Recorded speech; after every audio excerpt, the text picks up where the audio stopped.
5 Steps to Having a Better Relationship with Your Asian Parent, Part 5 of 5. Although the title of this series is 5 Steps to Having a Better Relationship with your Asian Parent, it really isn't about steps. Just because you've completed some steps doesn't mean you get your reward. It's not a recipe where you get to have your cake and eat it too. The journey to improving any connection with another is actually a cycle, and at the end of the first cycle, you need to reassess, take a look at who you are, and do some self-reflection before you start your second cycle. Personally, I've been on this journey to improve my relationship with my dad for over 5 years, and I'm still on it. A few months ago, I'm in my car about to leave an off-site meeting to go back to the office. My phone pings. I want to check it, but I don't. My mind is wondering who the email is from when I begin backing out of the parking spot. All of a sudden, I hear a loud screeching sound. The entire left door of my car was crushed against a cement beam. The side mirror is a dangling mess. I jump out and drop some muted F-bombs. You know, the ones where your top teeth almost bite off your bottom lip. I pick up the pieces of my mirror, put it in a plastic bag, chuck it in the trunk, and then I'm off. That evening, when I go pick up my daughter from my parents, I sheepishly park on the street instead of in their driveway so that they could only see the right side of my car. I didn't want my dad to see the damage. I felt like a scared teenager who had scratched her parents' fancy car while doing a joyride, trying to impress some cool kids. I wanted to hide this from him. Why? It's not like I damaged his car, and it's not like he has to pay for the repairs. I do. I'm the responsible adult who needs to deal with this. I mean, I'm a parent myself. When I get home, my husband asks me how my day was. I give him the cold shoulder and bark. I had a bad day. It was a bad day, okay?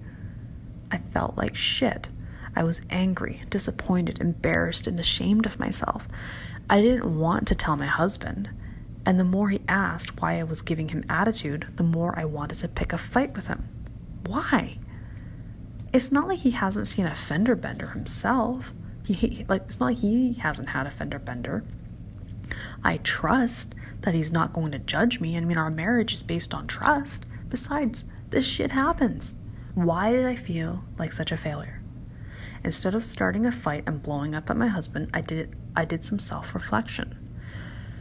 Growing up, my dad often made comments about women being bad drivers. For example, if I was in the car with him and a female driver cut him off, he would make a snide remark about her driving skills.